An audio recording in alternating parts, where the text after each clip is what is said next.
If you scream, I'm gonna shoot you. You gonna come with me? Wait. Escape. Survive.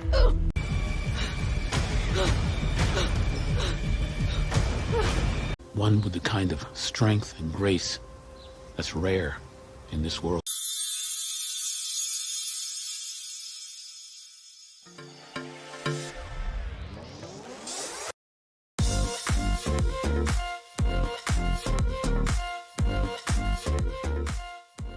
Yo ho ho ho, hai, kembali lagi di Cinema Channel Project. Film yang akan kita bahas ceritanya kali ini berjudul The Girl Escape, The Kara Robinson Story. Dirilis tahun 2023, disutradarai oleh Simon Stock. Film ini dibintangi oleh Katie Douglas sebagai Kara Robinson, Cara Buono sebagai Debra Robinson, Christian Brun sebagai Richard Evanis, Eric Atafael sebagai Aaron Rowland, Lisa Mary Digiacinto sebagai Bonnie Janice, Robert Nahum sebagai Jim Price.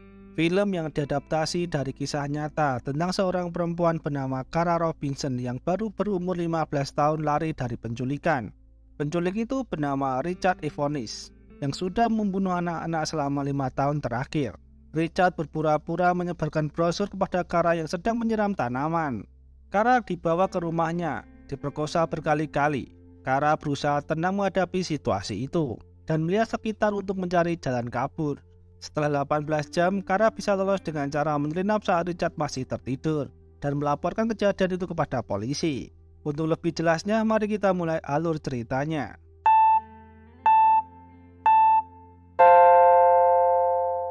Cerita berawal saat Kara sedang menginap di rumah temannya yang bernama Jess. Kara baru berumur 15 tahun. Mereka berencana untuk pergi ke danau. Kara menghubungi ibunya untuk izin kalau akan pulang larut malam.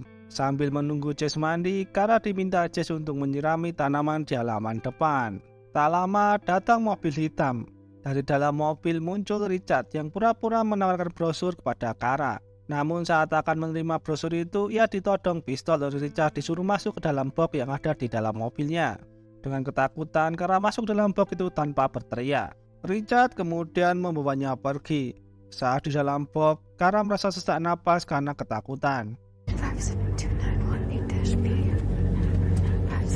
Di sisi lain, Jess yang sudah selesai bersiap-siap mencoba mencari Kara, namun tidak menemukannya. Melihat selang air yang tergeletak, Jess lalu menghubungi Debra, menanyakan apa Kara dijemput olehnya. Jess mulai panik karena Kara tidak dijemput oleh Debra, ibunya.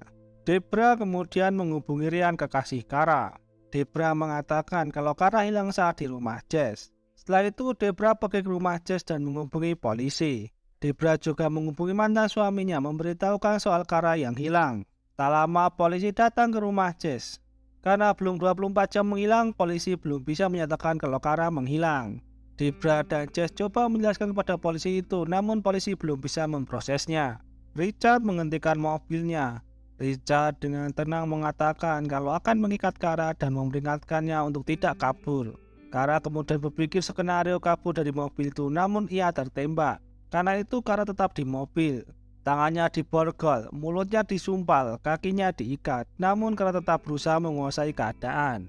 Richard membawa Kara ke rumahnya.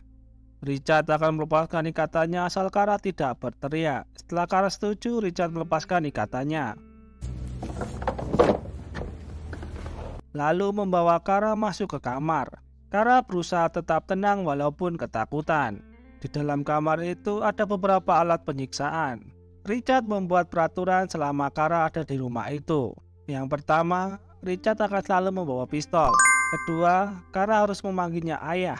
Ketiga, Kara harus mendengarkan semua yang dikatakan oleh Richard.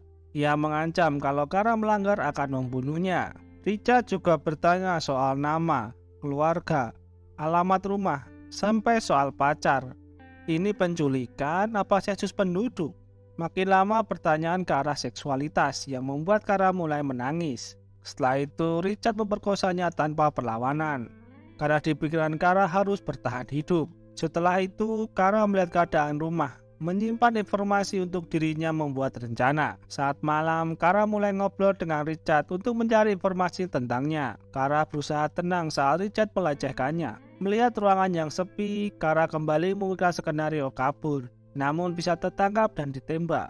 Kara kembali mengurungkannya. Richard mengajari Kara untuk merokok. Karena Kara belum pernah merokok, ia tersedak. Untuk mengulur waktu, Kara meminta Richard memperlihatkan teknik merokok yang baik dan benar. Setelah itu, Kara menanyakan soal hewan peliharaan Richard. Ia mengatakan untuk Kara melihatnya sendiri. Kara pun melihat hewan peliharaan Richard. Ada beberapa hewan di sana. Di tempat lain, Debra menghubungi semua teman Kara, namun tidak ada yang tahu di mana Kara berada. Karena sudah malam, Debra ke kantor polisi untuk melapor. Polisi pun menerima laporan itu dan memulai pencariannya. Kembali ke rumah Richard, Kara meminta izin untuk ke kamar mandi. Kara berencana untuk kabur, namun saat akan menutup pintu kamar mandi, Richard menahannya dan memperhatikan Kara yang membuat Kara tidak jadi kabur. Saat Richard akan masak makan malam, Kara menawarkan diri untuk membantu. Richard memintanya untuk menyapu saja. Kara menyapu sambil melihat beberapa kartu nama di pintu kulkas dan menghafalkan nomor HP-nya. Kara juga melihat beberapa jadwal dan surat yang ada di meja. Setelah itu, Richard memasukkan Kara ke dalam kotak karena ia ingin menghubungi seseorang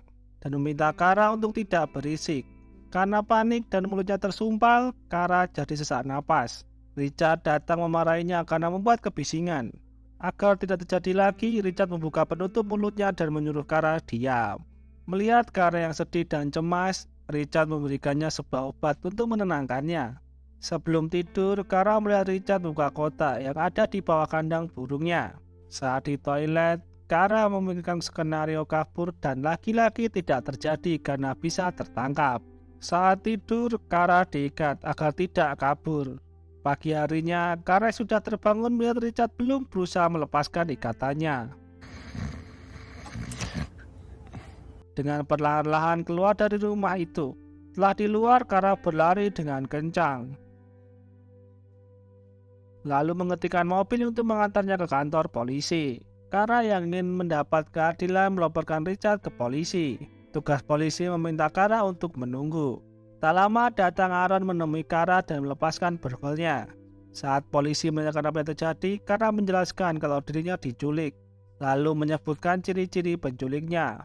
Polisi lain meminta keterangan dari dua laki-laki yang mengantarkannya soal di mana mereka menemukannya. Aaron kemudian menghubungi Debra memberitahu kalau Kara berada di kantor polisi. Polisi kemudian mengajak Kara untuk melihat rumah tempat dirinya disekap, namun Kara tidak ingat nomor berapa rumah itu. Saat sampai, polisi bertanya kepada penduduk yang ada di situ, namun ia tidak tahu orang yang dimaksud. Kara kemudian menjelaskan keadaan rumah dan soal hewan peliharaan Richard. Setelah mendengar ciri-cirinya, orang itu tahu dan nomor rumahnya nomor 301. Debra sampai kantor polisi namun tidak menemukan Kara. Debra sempat panik. Tak lama Kara datang dan mereka berpelukan. Setelah itu para polisi mendatangi rumah Richard. Karena tidak ada respon, polisi kemudian memaksa masuk ke rumah itu. Namun Richard sudah kabur dan rumah kosong. Jim meminta untuk mencari di sekitar tempat itu dan meminta surat penggeledahan agar bisa menggeledah rumah itu. Di ruang kesehatan, Debra sangat panik, namun Kara memintanya untuk tenang karena dirinya baik-baik saja. Datang polisi yang menunjukkan foto buronan sehingga Kara bisa menunjukkan pelakunya. Polisi bertanya kepada Kara apa yang mungkin diketahuinya. Kara menceritakan dengan detail apa yang ia ketahui. Dari Richard dikeluarkan dari angkatan, hewan peliharaan sampai kota yang disimpannya.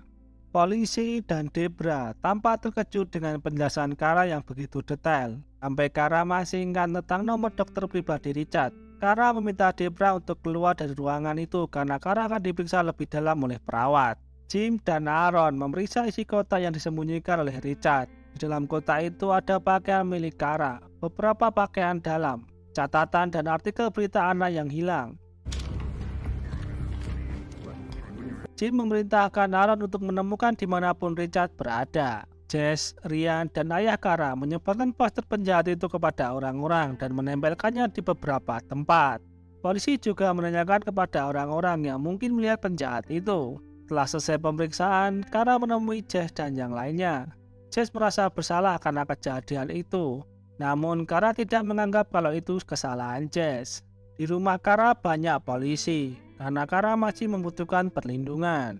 Karena Richard belum ditangkap dan belum tahu keberadaannya. Petugas polisi memberitahu Kara kalau akan ada polisi yang sering datang ke rumah untuk mencari informasi atau sekedar update kabar saja. Polisi memanggil dan meminta keterangan dari orang-orang terdekat Richard. Polisi mendapat info kalau Richard berada di motel di luar Orange Bruch. Jim mengirim polisi untuk segera ke motel itu. Saat polisi sampai di motel, Richard sudah pergi. Namun tempat itu masih diawasi untuk berjaga-jaga. Jim menemui Kara, menceritakan soal Richard yang telah membunuh 3 orang gadis selama 5 tahun terakhir. Ia juga mengucapkan terima kasih kepada Kara atas semua hal yang telah terjadi. Jim mengatakan kalau polisi menangkap Richard itu karena Kara yang bisa lolos dan memberikan keterangan. Jim dihubungi oleh Aaron menginfokan kalau Richard menggunakan ponselnya sekitar 15 menit yang lalu di Jacksonville, Florida. Polisi menduga kalau Richard akan menemui saudaranya yang lain di Bradenton. Saat Kara akan pergi bersama Jess, Debra melarangnya karena Richard belum ditemukan dan Debra begitu khawatir.